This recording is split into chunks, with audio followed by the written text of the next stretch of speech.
4 of 10 in our exciting season, building your series, building yourself one trait at a time, a 10-part spiritual journey into Mussar. As always, we hope to get the most out of this experience, that in addition to the hour of our learning together, that you're also able to set aside some time, in the week to practice, to do the work. Because as you know, the goal in our Mussar learning is never just intellectual, but it is actual growth in our life. So please, in addition to setting aside this on your calendar, please set aside some time where you're going to think about how you're going to practice and cultivate these traits in your life. That is our measure of success here. It's great to show up and learn together, and it's great to grow in this. So friends, session 4 today is on Zerizut, alacrity or enthusiasm. One of my favorite, I actually have the problem, I need more of the opposite, the savlanut, the patience, but all of the middot are engaging one with another. So thank you, Rabbi Loren Berman, for being here, and all of you, and we'll jump right in here.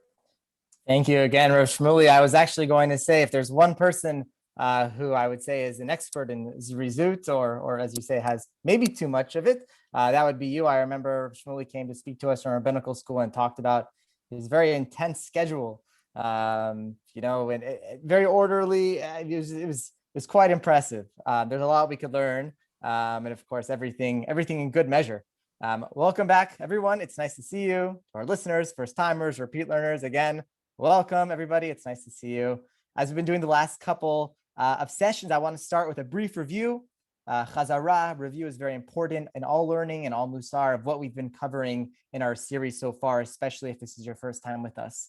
First of all, when we are discussing Mussar and middot, or character traits, we're talking about the Jewish art of self-improvement, of character development. It's meant to be introspective, but Mussar is generally done in small groups with intimate sharing. And the goals of Mussar is not simply to, quote, improve oneself, but to feel closer to ourselves, to others, and to Hashem, to God.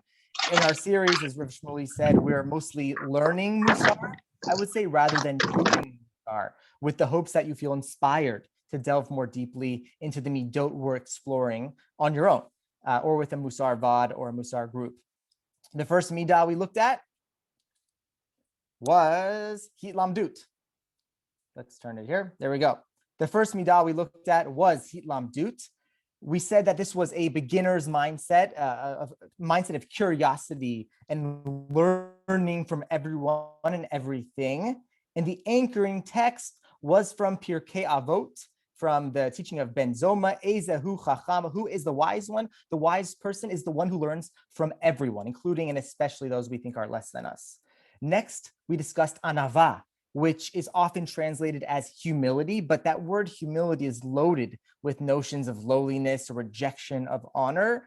And from our tradition's perspective, looking at biblical figures who are called humble or anav, like Moses, Abraham, even God, we understood that anava, this word, is actually closer to a healthy dose of positive self-esteem, not self-abasement or self-deprecation, not arrogance or narcissism, acknowledging what I have, what I am, what I've accomplished, but recognizing that it's a gift. I could lose it at any moment, and I didn't get there alone. In this latter part of anava, recognizing the gift and the grace and support that I've needed to get here, to have what I have, to achieve what I've achieved, is connected to the third midah, which we did together, which was hakarat hatov, which we translated as gratitude. We said hakarat hatov, or gratitude, is really made up of 3 pieces. And the function of gratitude isn't simply to feel grateful, which is important and necessary, but also to foster closer relationships and love between people, the world, and with God.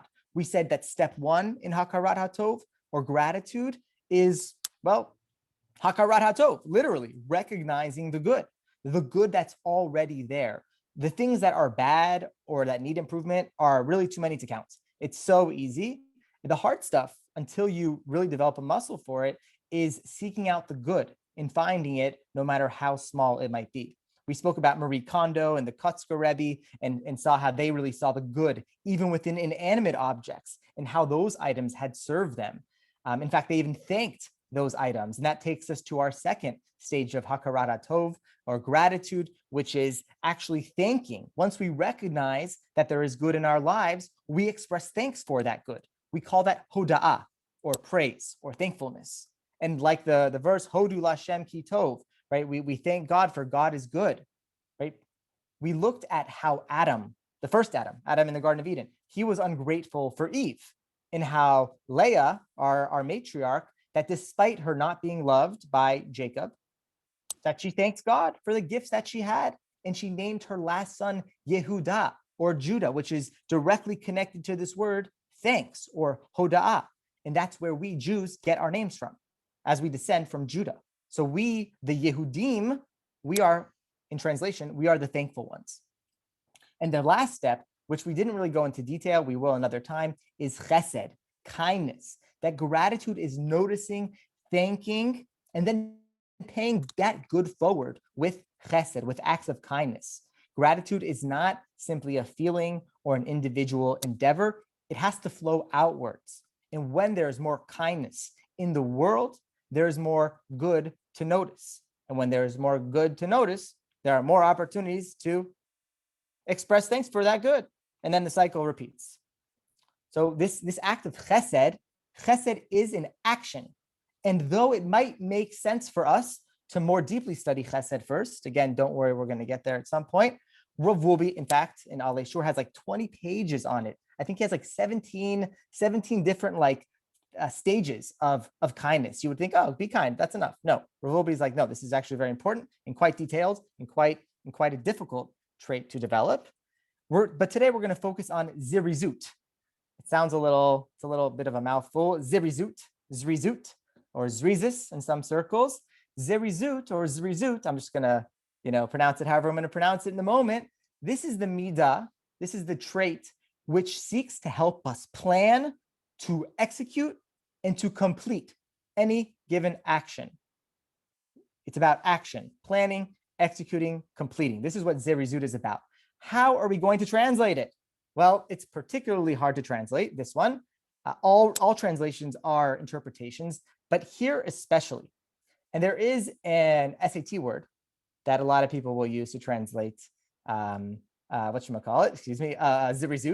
I did not do very well on my SATs, admittedly, and I did not know this word until I started studying Zerizut. And then someone told me, I know this word, this translated word, because of my study of Zerizut. And that word is alacrity. Alacrity. Some people know what that is, other people don't. Other words I've seen include zeal, enthusiasm, focus, hustle. This graphic here are literally all the different ones I saw online, right? We have enthusiasm, eagerness, alacrity, hustle, urgent, verve, focus, quickness, passion. Did I say zeal? Vigor. A lot of words. And these are all just for this one word of Zerizut. And the fact that there are so many should hint at us that this word Zerizut is not a very simple term to translate. It's actually quite complex. And I would argue that we can break up Zerizut into three different components.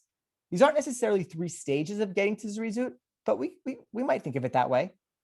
So one is the physical, being quick and prompt to take action, the get up and go mentality. That Zerizut requires some physical action, being quick, prompt, take action. There's also a cognitive element of Zerizut. It's about being focused on the job at hand or the project that we're working on with undivided attention. One way I heard it from Rabbi Mark Margolius in the Institute of Jewish Spirituality, he talks about the physical is sort of like the blast off of a rocket. And then this cognitive element, he doesn't say it in these words, but he believes it's the booster rocket. Sort of once I'm already in it, how can I stay in it? Right. And so this cognitive element is the energy that keeps me going, helps us through obstacles, keeps us focused. So there's a physical element, the doing, there's the cognitive, there's the focus, and then there's the emotional. And this, I think, is very important. And I've having to deal with this a lot in therapy, which is it's one thing to do things and it's one thing to be focused on them. But what's my attitude towards doing those things? Am I sort of just kind of, I don't know, is the word slogging? I don't know, just kind of dragging my way through it, like, oh, I'm doing this thing, I'm doing it well, but I really don't want to be here. Zerizut is part of Zerizut is this emotional element that what I'm doing, I do not see it as a chore, and we might call these things tasks today, but not to see it as a task. It's not a task. I'm acting with positive affect. I am proud of what I'm doing. I feel called to what I'm doing. I have put myself in a situation. Maybe I might say, okay, I really don't want to do this thing that I'm asked to do at work. Well, that's one attitude. A different attitude could be, well, I really want to make money and I want to have a job. So great, labor of love rather than being put upon. Thank you, Judy. That's a great way of saying it, right? To see things as labors of love rather than something that we're being put upon us. We're not supposed to see mitzvot, for example. We're supposed to see mitzvot as obligatory, but not as a weight on us that we're trying to just throw off. When we do mitzvot, we're asked to do it with excitement, with enthusiasm. So to summarize, Zerizut has, I would say, 3 different components. There's the physical, the doing, the cognitive, the focusing, and the emotional, the feeling good about what I'm doing. And without yet going into the text and just relying on our translations, I invite you to take a moment to just think about on which of these axes you could use a little work, a little tender, loving care. For the physical, do you struggle to physically get to work? Do you feel held back? Do you procrastinate? Do you distract yourself from actually engaging in the work that you need to do? For the cognitive, do you multitask a lot? Does that work for you? For some people, it does. Or do you find yourself jumping from thing to thing, leaving some loose ends and incomplete projects? Do you wish you could focus on one piece of work or perhaps one piece of life at a time? And for the emotional, maybe you have no problem getting things done. Maybe you even do so efficiently and with deep focus, but do you oftentimes feel like you're doing things you just don't really want to do? You might be an all-star, you might produce great results, great presentations, but getting to that point, does it feel like a drag? There might be an inner monologue telling you that you have to do this rather than that you want to do this. And if that's you, then there is a piece of Zerizut for you to do too. So these are the 3 pieces I would say of Zerizut, each of which we could all do some work on.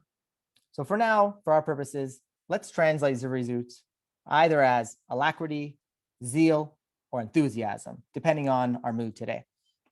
As I said, no matter how we translate it, Zerizut is related to taking action, beginning and completing a task, a mitzvah, a project. And there are 5 ways, at least that I know of, 5 ways that Zerizut is referred to in our rabbinic literature. There are 5 sort of pithy lines, and I would say whichever one of these, if you use it as a mantra or just a visual, take it with you home. The truth is they might all sound similar, these 5, and we're going to read them together. There are halachic differences, there are legal differences between them, but for our purposes, we're not going to go into the differences, except to the extent that they teach us about the midah of Zerizut. So the first one is from the Midrash, and it says, and you shall watch over the matzot, right? You're supposed to guard matzot, right? And that's where we get this idea that you're supposed to watch the matzot, make sure they don't rise, right? Rabbi Yoshaya says, read it not, you should watch over, you should guard the matzot, but rather watch over or guard the mitzvot. The words are actually, without vowels, the words look the same. Matzot and mitzvot. Mem, tzadi, vav, taf. Same words, different meanings, different pronunciations. Just as matzot, Rabbi Yoshaya says, just as matzot are not permitted to become chametz, so mitzvot should not be permitted to become chametz. But rather, if the opportunity of a mitzvah presents itself to you, perform it immediately. This is our first idea, that we're supposed to not let our mitzvot become chametz. Meaning, with matzah, you watch it for 18 minutes, doesn't rise, you're done. But for chametz, for bread things, you give it time to rise. This is actually saying, no, we want everything to be like matzah. We can't let it rise. And in fact, on Passover, chametz, right, is leavened products, is totally forbidden. It's poison. It's contaminated. This is saying something deep, that when I put something off, it can actually damage that thing that I'm about to do. That I might wish somebody a happy birthday, but if I do it 5 days late, who cares? Now, not only does it matter, like, yeah, they have had their birthday, but now I'm seen as a bad friend, right? That actually, when I delay something sometimes, if you can imagine probably getting, responding to an email a little bit too late, and then you say, oh, I'm so sorry. Like, okay, once, twice, maybe, but you add it up and it's going to be a lot of chametz there. You don't want it to rise. You don't want it to become heavy in a certain sense, which we're going to talk about later, right? In other words, early and good is generally better than later and perfect. Well, actually, that's probably for a later. Actually, that's not for this one. That's for a different one. For this one, I would say for chametz, literally an act done later is contaminated. It doesn't have the same impact. And to that, from that perspective, Zerizut is not an add-on. It's not like, oh yeah, like if I do something with Zerizut, it's good. It's like, no, if you don't do it with Zerizut, it's not good. So that's one perspective on Zerizut. The other one, this is a common expression. The vigilant are early in the performance of mitzvot. Zrizin or zrizin makdimin lemitzvot. Zrizin makdimin lemitzvot. The ones who are vigilant, the ones who are zariz, so here, this translates Zerizut as vigilance. We can think about that. Zrizin makdimin lemitzvot. The ones who are zrizim, the ones who have Zerizut, they come early to perform the mitzvot. And the idea here, the classic example, one of them is that Brit Milah, circumcision can be done at any time of the day, but we do it in the morning. Why do we do it in the morning? Because Zrizim makdimin lemitzvot. That Abraham did it early in the morning. That Abraham, when he went to circumcise Isaac, he did it early. Or sorry, when he went to bind Isaac with the binding of Isaac, he did it early in the morning. We too are supposed to do things early in the morning. We should go out of our way to take actions early. Earlier is better than later. Another expression, Rabbi Shimon ben Lakish said, one must not postpone the performance of mitzvot. Ein ma'avirin al ha-mitzvot. The idea here is that if I'm walking around and all of a sudden I have the opportunity to do a mitzvah, I didn't even necessarily seek it out.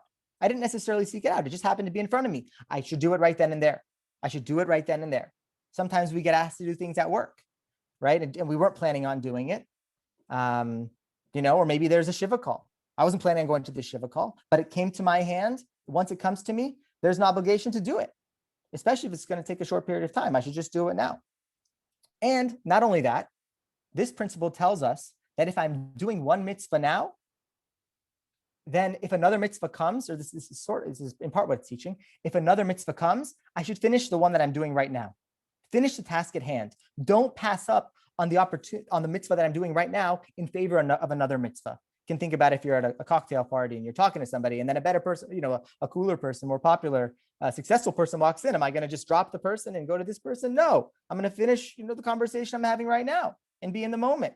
In ma'avir al mitzvah, part of Zerizut is not just doing things early, It's also about, again, as we said earlier, being focused on the mitzvah or the project that I'm working on right now.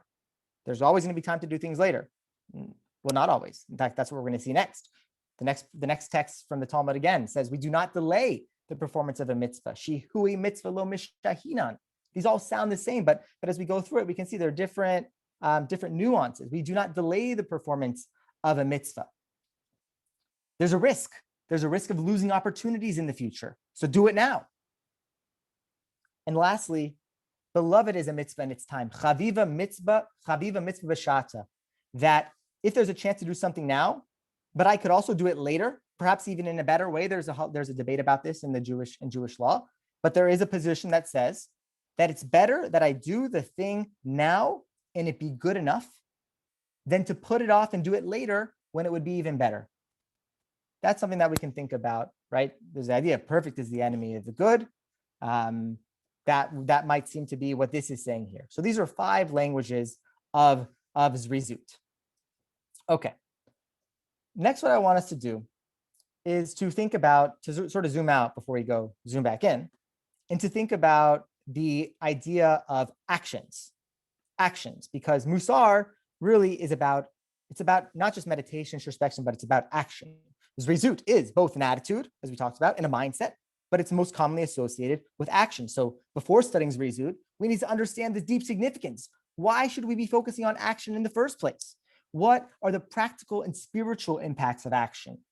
And this might actually be related to this idea that people say sometimes Judaism is a religion of action, not of belief. I don't subscribe to that, but I understand where they're coming from. This is perhaps an argument that doesn't see that in a pejorative way. That actually beliefs beliefs and actions go hand in hand. So this, I would call this section, it's the act that counts. So the Sefer HaChinuch, an anonymous work, the 13th century Spanish work, but basically what it does is it examines the 613 mitzvot, commandments, as they appear in the Torah. It explains what we know. This particular text explains what we know from contemporary psychology, that merely thinking something does not make it so. Thinking about a building does not make us a builder. Thinking about eating healthy does not make us healthy. But more than that, hyping ourselves up inside our own heads won't guarantee that we develop a sense of excitement either. It can help, but in the same way that there's research that shows that to some degree, right, the way we carry ourselves, if we smile, that actually impacts the way that we feel in that moment, and perhaps even others. The Sefer HaChinuch explains, and this is a famous quote, which not a lot of people know. It comes from this particular text. Acharei hape'ulot nimshachim halevavot. In other words, our hearts follow our actions. Our hearts follow our actions. And here are his words exactly. He says, "My son, do not think to pounce upon my words and say, why would God, may God be blessed, command us to do all these commandments to commemorate that miracle? Will we not remember it with one commemoration such that it not be forgotten from the mouth of our offspring? Why do we have to do all these? It's almost like the wicked child at the Seder. Why are we doing all these things? You must know," says the Sefer HaChinuch, "you must know that a person is acted upon according to their actions and their heart, and all their thoughts always follow after their actions that they do, whether good or bad. And even one who in their heart is a complete sinner, and all the desires of their heart are only for evil, if their spirit shall be enlightened, and they will put their efforts and actions to persist in Torah, in commandments, even if not for the sake of heaven, they shall immediately incline towards the good. And from that which is not for its own sake comes that which is for its own sake, as opposed to being for personal gain. We'll explain that in a minute. And lastly, 4, the hearts are drawn after the actions. There's deep wisdom here for our own Jewish identities and educations, actually. Merely knowing or learning is not enough to fully embody what it means to be a Jew. One must do and act Jewish, however we define that. Judaism is indeed a religion of acts, but not because intentions and thoughts don't matter. It's because our actions help us cultivate proper intentions and thoughts. There's a principle mentioned by the Sefer HaChinuch we just saw, that mitoch shelo lishma ba lishma, which means that even doing a mitzvah, in particular learning Torah, but we'll say it broadly, even doing a mitzvah, but not for the sake of heaven, not for its own sake. We're doing it for some other reason. Maybe it's to look cool. I don't know who does mitzvah to look cool. Some people, maybe, right? But I'm doing it for some reason. Maybe I just want to go for the social scene. I just don't want to be lonely. I want to hear Hebrew. I like Hebrew. I don't know. I'm doing a certain mitzvah, but not for like a pure, religious, not with pure religious intention. That is still preferable to not doing it at all. Why? Because eventually the hope is that I will do it enough that I will come to have the proper kavanah or intention, it being l'shem shamayim, for the sake of heaven. Another way of saying it is fake it till you make it. Or if you're an Eric Fromm person, I don't know if he says it this way, but love is not a feeling, it's a verb. Right? As a fun example, I think it's Rav Wolbe says this. He makes a suggestion that instead of driving places to the extent that we're able to, we should walk instead. Right? If I'm not excited about going to shul, I really don't want to go to shul or to go to class or some event. So if that's the case, assuming I'm able to, I should not drive. I should walk myself there. I'm going to feel my heart. I'm going to feel my heart beating, right? And I'm going to sense myself moving. And that itself will inspire me in some way to feel like, okay, like maybe I am excited about this. I think that's a fun example. With Shavuot coming up, we remember that we accepted the Torah. When we accepted the Torah, we said these 2 words, na'aseh v'nishma. We will do and we will hear. Or we'll do and we'll understand. Or we'll do and we'll something, fill in the blank, nishma. Something which is more internal. right? We might not understand, so it goes. We might not, so the tradition says, we might not understand what mitzvot are meant to do for us. We might not even really buy into the power of Shabbat at first, for example. But once we do it, we come to understand more deeply. Actions matter. They ignite something inside for us. There's a theological, a cosmological reason for taking actions as well. And the short of it is that everything exists in potential. And until we actualize that potential, not like in the woo-woo self-empowerment kind of way, which is also important, but more in the philosophical sense, in potential, that until we actualize this sort of latent, I think that's the word, latent potential, that thing isn't worth much. We could have the capacity for generosity, but we are not generous people until we act generously. Ramban, Nachmanides, 13th century Spain and Israel, he explains that this is how the universe works. On the very first verse of the Torah, he explains that this word bara, this unique verb bara, bereshit bara, which only God can perform. Bereshit bara, in the beginning, God created, God barad. But bara is a very special kind of creating. He says the following: now we have no expression in the sacred language in Hebrew for bringing forth something from nothing, other than the word bara. Everything that exists under the sun or above was not made from non-existence at the outset. Instead, and here's the important part, God brought forth from total and absolute nothing a very thin substance, devoid of corporeality, of physicalness, but having a power of potency, fit to assume form and to proceed from potentiality into reality.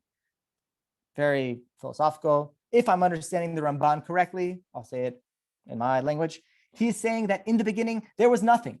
But it's not that God was like Emeril Lagasse and said, bam, heavens, bam, earth, bam, animals, bam, humans.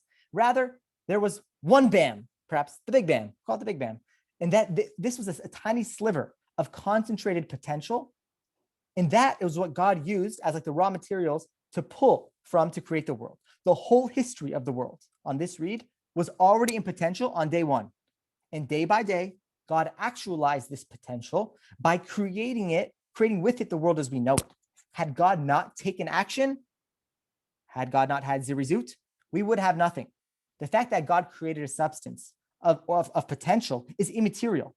Only when God did something with that does God become crowned with the title of Borei, of the creator. And the very same can be said about us. And the Ramban suggests this when commenting on the binding of Isaac.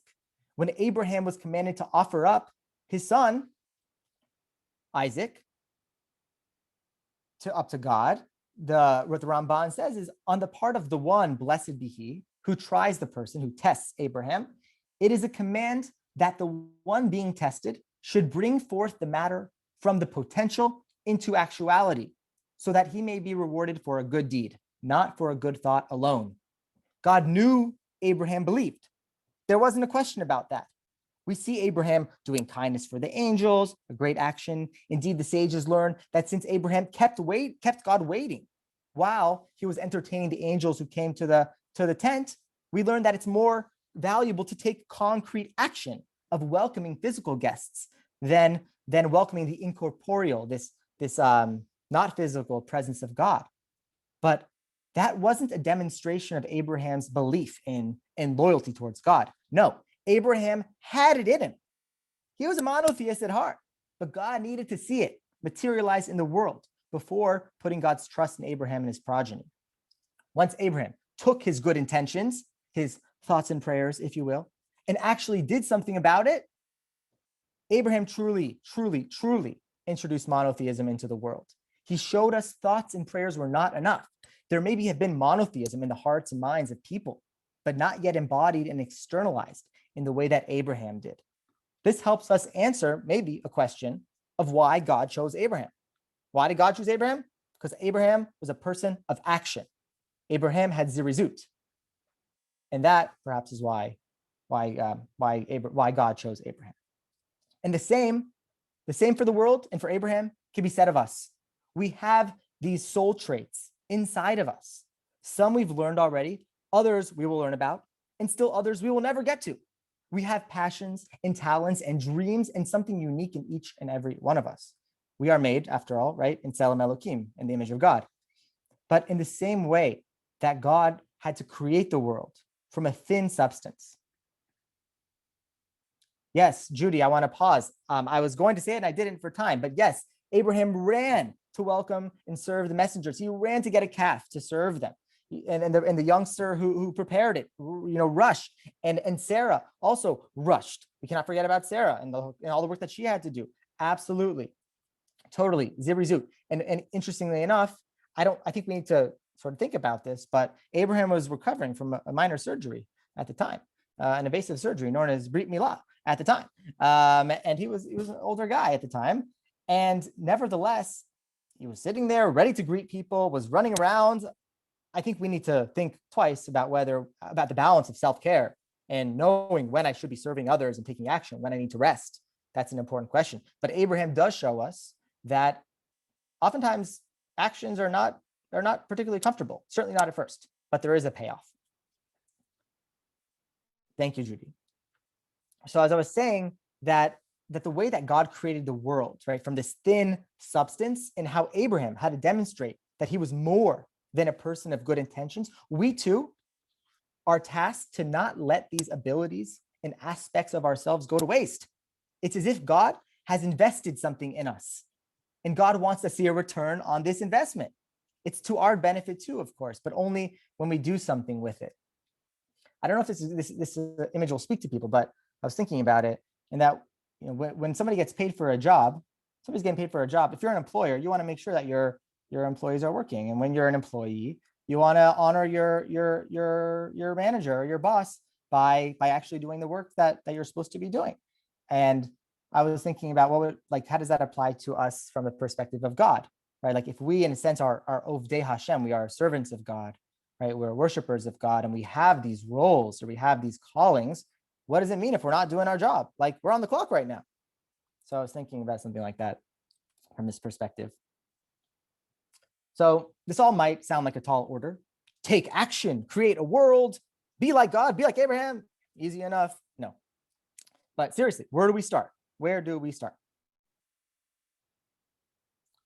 I want to become a more resilient person, a more giving person, a more patient person, a more assertive person, a more active person, a Zariz person with Zerizut, or at least someone where I can inject my Zerizut into my resilience, into my giving, into my patience. Right? These are all very big goals. I might be motivated to get there, right? I have the cognitive piece down, but where do I start?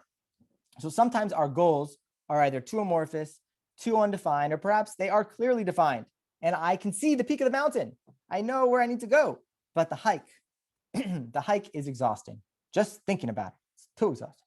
I'm focused. I think about when I was hiking in Ein Gedi by the Dead Sea in Israel once, and we saw the peak of the mountain, but it was actually my first time really not being in a city. And the peak of the mountain looked a lot closer than it was, but there weren't any buildings. And so we very much underestimated. I thought it would take an hour walk. It took 7, close enough. So we can see the peak of the mountain, but the hike is exhausting. Just thinking about it. I'm focused, but I can't get myself to move. So this is where the beauty, I think, of Mussar comes in. It's all about ma'asim ktanim, small actions, very, very small actions, in tackling these smaller, more manageable chunks at a time, one day at a time. Ma'asim ktanim, small actions. So why are ma'asim ktanim, these small actions, why are they so important?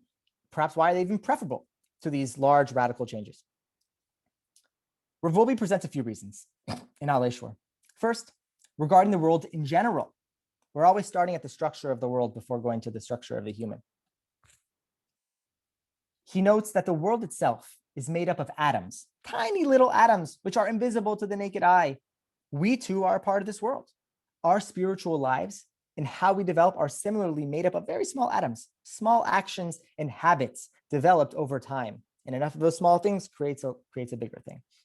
We should not underestimate the power of the little things and their impacts on us. Rav Wolbe says, take medication, for example. We take these very small pills, a few milligrams. Depends on medication, maybe 300 milligrams for some, maybe 3 milligrams for others, depends on the medication, right? Neither of these weights hold a candle to our own weight. And yet, just a few milligrams can heal some of our most debilitating illnesses. And with a few more milligrams than necessary, we can easily become sick. And so let's not underestimate the power of a small measure to have a huge impact. The structure of the world influences our own inclination to favor smaller, gradual movements. Rav Wolbe brings this idea of the koach hameriza, the rebellious, the resistant force or impulse in us that pushes back and resists progress or change. He equates it to a literal radar. He tells a wonderful story about 1973. It was after the Yom Kippur War, and he was flying to Egypt. I don't know what he was doing there. Maybe he was giving a Mussar talk. Don't know, no idea. But he's flying to Egypt, and he notices that the plane, when they get into Egyptian airspace, is awfully low to the ground. So he asked the flight attendant or whoever was there, he said, what's going on? Is there something wrong with the motor? Do I need to daven? I don't know. He's worried. He asks what's happening, and they explain that they're within Egyptian, that they're in the Egyptian airspace, and they're within the Egyptian radar's detection zone. And since the radar detects that which is above the height of the radar, they have to literally fly below the radar to not be detected. In this way, when we set out to complete large tasks at once, or make large personal changes, or simply anticipate doing it, our own radar pushes back. It's too heavy to lift. No, can't do this. So what we have to do, Rav Wolbe says, we have to fly under the radar. And how do we fly under the radar? With small actions. Small actions fly under the radar. And before we know it, with enough of these actions, we've actually bypassed the radar and hopefully arrived at our destination safe and sound. Mussar is not supposed to be hard. It's not supposed to be weighty. It's on some level supposed to be light. We're supposed to enjoy the work, right? Zerizut. We're supposed to enjoy it. We're supposed to bring Zerizut to our Mussar work. We're supposed to enjoy it. If it feels too heavy, if the radar's beeping telling us to stop, we're doing it wrong. And if we're having trouble, then maybe we've bitten off more than we can chew, and we need to take on a smaller action. Set a goal whose fruit is low hanging, but not quite within reach, where I actually do need to go on my tippy toes a little bit just to get it. So that's one practical reason why small actions are better than large ones. Our bodies, ourselves, just don't want to comply. Small actions help us fly under the radar, and they're much easier to complete and face much less resistance. But once we complete that action, we are more confident that we can progress to the next step, one step at a time and one day at a time. Mussar is less concerned with radical change, as we've said, more with small, incremental change. And small, incremental change comes with small, repetitive actions. And these actions and changes add up. But the goal, also in the sense of Zerizut, is not to be perfect. It's to be better. It's the good and the degree of improvement. Right? As we said earlier, the perfect is the enemy of the good with Zerizut, but also Mussar in general. We want to just be better. We want to be better. One interpretation I heard is Misha Nichnas Adar Marbim B'Simcha. The ones who enter the month of Adar, joy is increased. So some people say, but like, what if I don't feel happy, right? I'm not happy. Things are tough right now, or in general, I'm not happy. I don't feel it. One interpretation I heard was Misha Nichnas Adar Marbim B'Simcha. Those who enter Adar should just increase in their joy a little bit. Doesn't mean you have to be happy, just a little bit. Gradual improvement. And so what I'm about to say, we might all intuit from our own lives, supported by modern psychology findings, but as we're doing Jewish learning, we should also see it reflected in our holy text. Excuse me. Summarizing Maimonides, giving $1,000 to one person is a very generous and noble act. I would say good thing if you can. But it doesn't help a person become a more generous person. Rather, Maimonides says, giving even $1 to 1,000 different people is a more likely way to truly affect some change within a person. Giving many times, no matter how much they're giving, creates habits and character, more so than giving once, no matter how big the investment. And similarly, expressing gratitude, perhaps a long thank you note is great for one gift, but following in an extreme sort of way the steps of A.J. Jacobs, the author.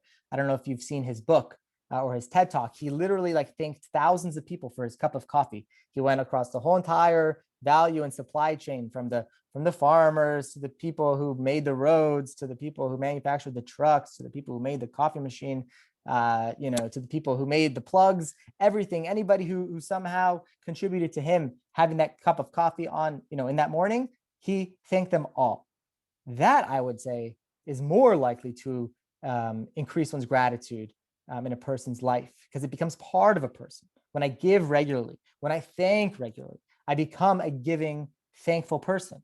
When I'm angry regularly, I become an angry person. If I blow up once in a while, okay, that doesn't make me an angry person. It's just if it's a trend.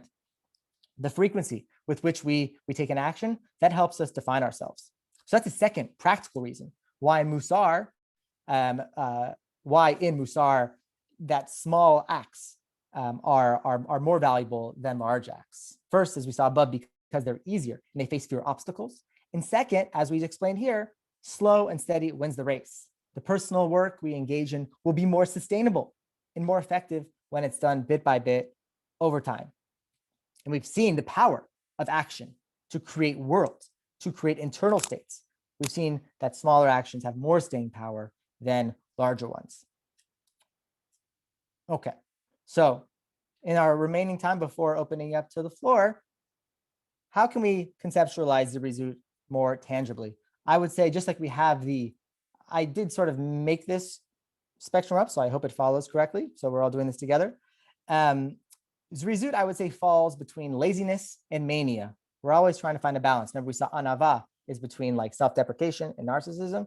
I would say Zerizut is between laziness and mania. On the one hand, atzlut or kvedut, heaviness, right? I'm feeling like I'm dragging my feet, or I feel heavy and I can't move, right? Lethargy, procrastination, laziness, that's on one end. The other end is I have no problem acting. I have no problem taking action. It's like I'm a chicken with my head cut off. I'm just running around and I'm doing too much and I'm not focused enough.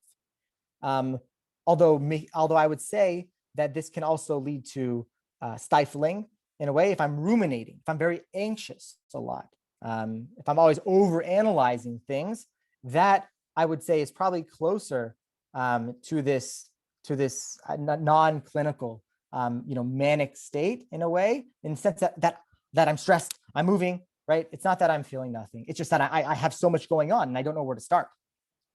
So Zerizut is in the middle there. Zerizut is deliberate action. It's prompt action. It's controlled action. It's enthusiastic action. Okay, so where does Zerizut apply? So by the way, I would say that if you're interested, on Sefaria, you can find a whole translation of these two particular works that talk about Zerizut, and they're great. They're really great. One is Orchot Tzadikim. Orchot Tzadikim was also an anonymous work of Mussar. Some people actually think it was created by a woman, which is interesting to think about. There are some hints to it in the text. And the other is Mesilat Yesharim. Right? Orchot Tzadikim, chapter 15, and Mesilat Yesharim, I think it might be chapter 6, chapter 7, chapter 8, around there. I would highly recommend taking a look at those. Usually I would say Mesilat Yesharim can be very tough because it assumes a lot of theological things. But in this case, Zerizut, it's actually, I think, pretty accessible to anybody regardless of your values. So let's just look at a few examples of Zerizut in Orchot Chaim. I think this one is from Orchot Chaim. Might be Mesilat Yesharim. It says, now you ought to remember. Let's see. Actually, yeah. Now you ought to remember the things that people tend to be lazy about, although men might be lazy too. If you must look something up in a book and you don't know where to find it, you must be quick to go and ask someone who is familiar with the subject. If a poor man comes to your house to ask for bread, do not say, I cannot go and get the bread, but go quickly and bring it. If you're about to wash your hands and you have little water or loathsome water, or if the vessel for the washing of the hands does not quite meet the ritual specifications and you're hungry and you want to eat, let not your hunger make you look lightly upon the washing of the hands. Take it seriously still. Be quick, bring water in a proper vessel. One must be very alert when taking care of their bodily needs. They should not delay even for a moment. A person should be very alert and careful to guard themselves in the matter of cleanliness so that their garments are clean and their body is clean. They should be zealous and seek knowledge of the Torah and knowledge of the Creator, as it's written. There's a verse. And a person should be alert to seek justice. It is necessary to be quick in copying out the books which one needs for one's study. When they see or hear a new thing, they should be alert and write it down, not delay until it's forgotten from their heart. that's a bit about laziness. I think it's from Mitzvot Yisharim. But I want to focus on one thing about Zerizut in Orchot Tzadikim. This is one of the last things he says, I think, on the topic. Do I have it here? So basically what he says, here it is. One must be able to rise from their bed and cause all slumber to vanish from their eyelids in order to rise early and to study the Torah. They need Zerizut to remove themselves from unworthy deeds such as envy and hatred and lustful thoughts. And here's the kicker. They must be Zariz. They must have Zerizut to seek peace and pursue it. As it says, seek peace and pursue it. Ba'kei shalom v'rat fehu. To think about in our interpersonal relationships, how often do we wait sometimes to apologize or to amend a relationship? Zerizut is not just about doing work and getting things done and checking things off lists and being excited about that and doing mitzvot. Zerizut is also about relationships, calling people back on time. If I'm noticing that my allies or my friends that were on the rocks, right, or someone said something offensive, Zerizut tells me you have to act. Go apologize now, or go open the conversation now. We're supposed to seek peace and pursue it, and we should be zariz. We should be we could say vigilant. We could say zealous, enthusiastic. Take your pick of words. What that looks like. So I want to focus on just two elements here. One is these two particular applications, which I think are relevant. One is Zerizut as an alarm clock, and one is Zerizut as a peacemaker. So Zerizut tells me that in the morning, I say Mo'odani, I'm grateful, and I got to jump right out of bed. I don't do this myself. Admittedly, I do not do that myself. I do not jump out of bed so easily, but it is interesting practice to think about. What if for 1 week I said every day I'm going to jump out of bed just for this 1 week, right? We talked about small actions. I can't commit to it for the rest of my life, but what if just for this 1 week, I commit myself that I'm not going to sluggishly get out of bed. So that's, and when I start my day that way, just imagine how much more productive I'll be. And then the second thing is in our interpersonal relationships, how am I maintaining them? Am I applying Zerizut, this alacrity, this enthusiasm to my relationships, to responding to people on time, to responding to emails, that when there's an issue and I need to make peace, that I do it now and I don't let things sort of fester and get worse, right? It's easy to just ignore, a toxic situation or a challenging situation. Zerizut says, no, actually, it's really important that you resolve it and that you do so with a good attitude, So that is our talk for Zerizut for today.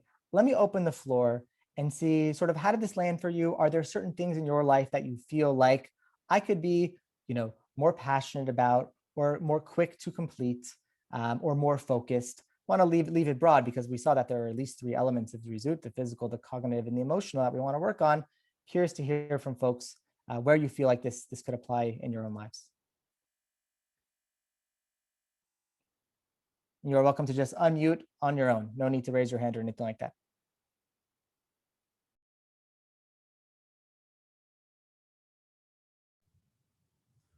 Rabbi Berman, I'll say, like you, I struggle in the morning to sort of be able to get up and especially say like my prayers or things like that. That's definitely something I need to work on and be better about, because when I do it, I feel like this is a great way to start the day. Why don't I do this more often? So I can totally relate. Thank you, Alex. Yeah, one way I heard was that every morning Hashem does CPR on us and revives us. And if I think Rabbi Ephraim Goldberg in Boca said it this way, maybe heard from somebody else that if somebody's resuscitated you, you probably want to, you'd probably be pretty grateful and you'd want to really appreciate your life in a sense. Gratitude, when it is hard to practice Zerizut, one thing Mesilat Yesharim suggests is to practice gratitude. That gratitude can help me develop a level of enthusiasm. But great, waking up, we could all relate. Other folks.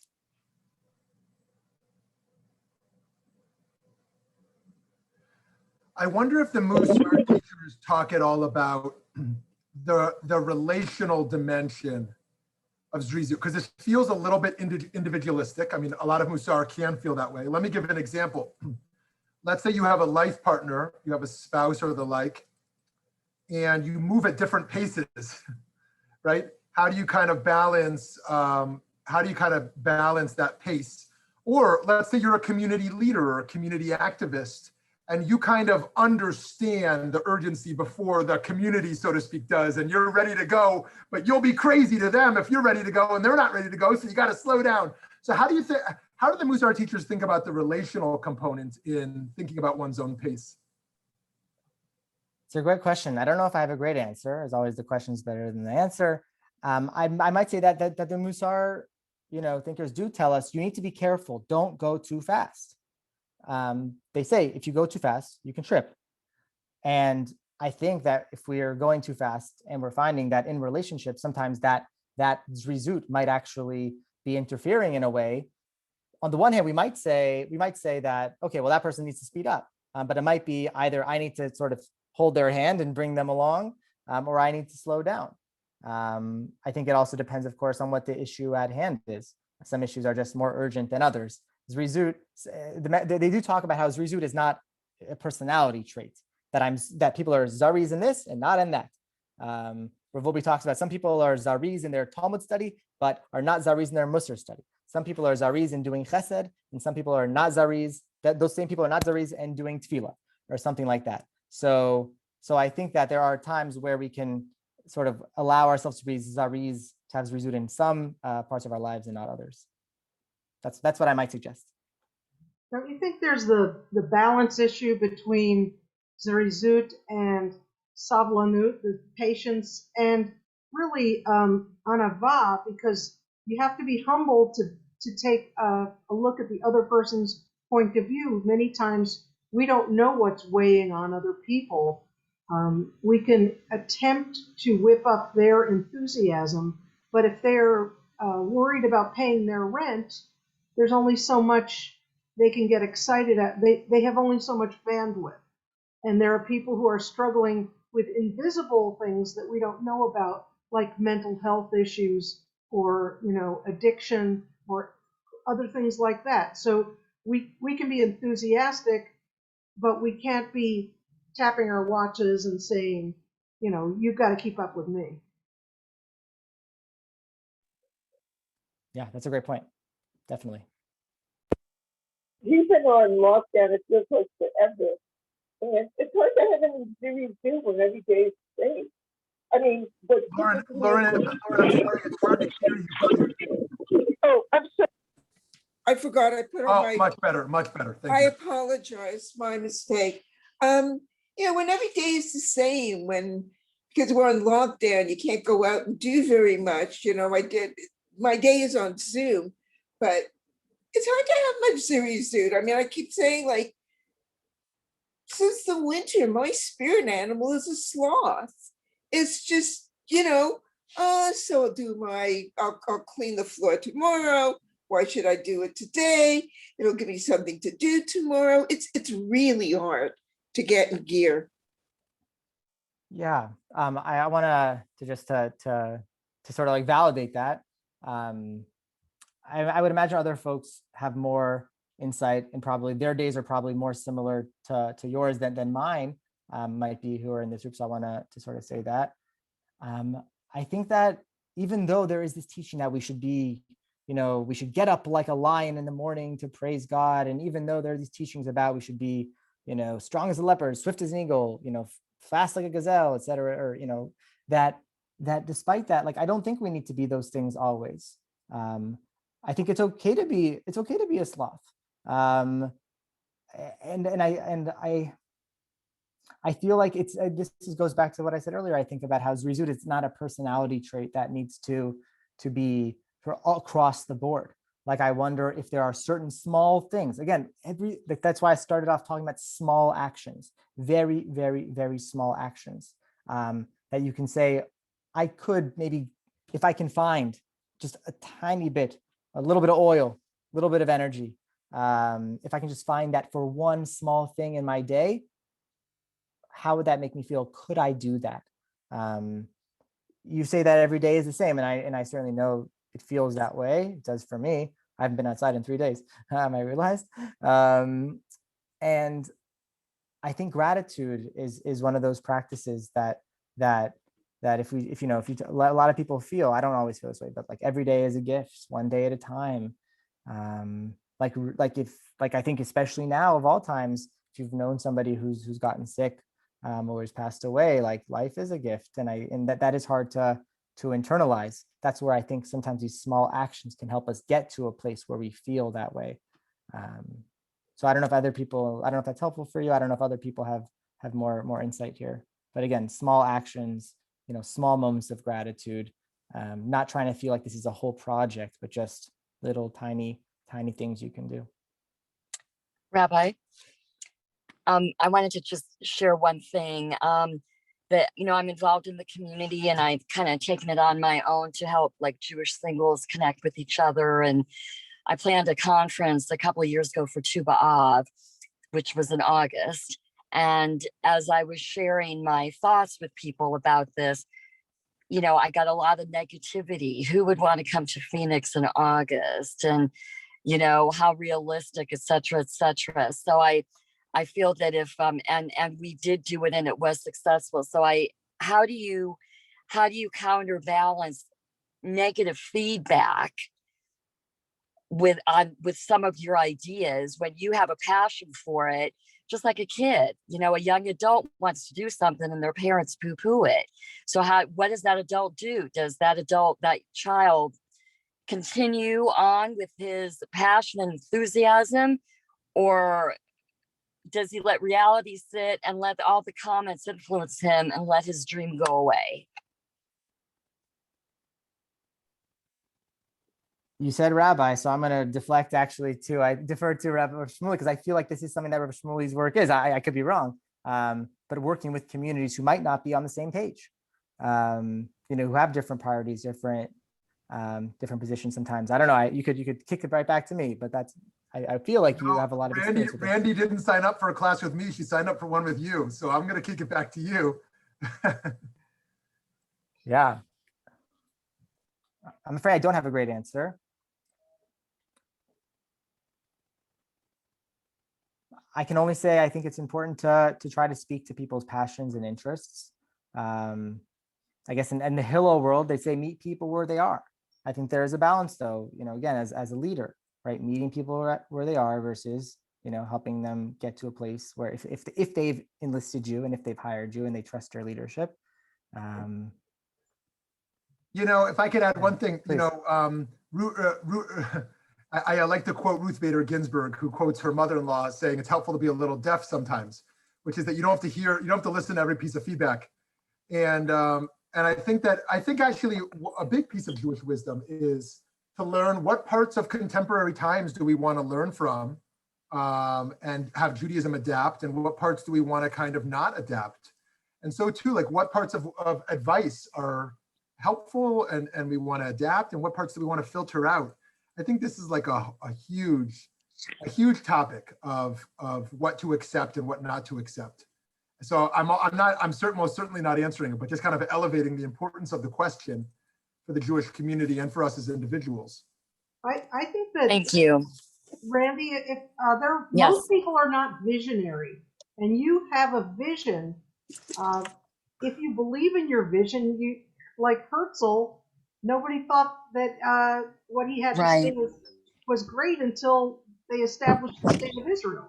So you have a vision, and it's an important one, and you got to plow ahead. Well, I think Rab Shmuley is absolutely right. Sometimes you have to ignore people who are being negative because that's not helpful.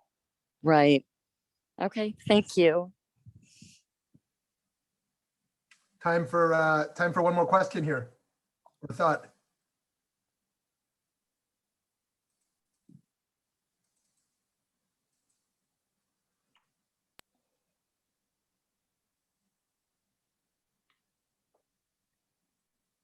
So I will just add one little thing about these small actions.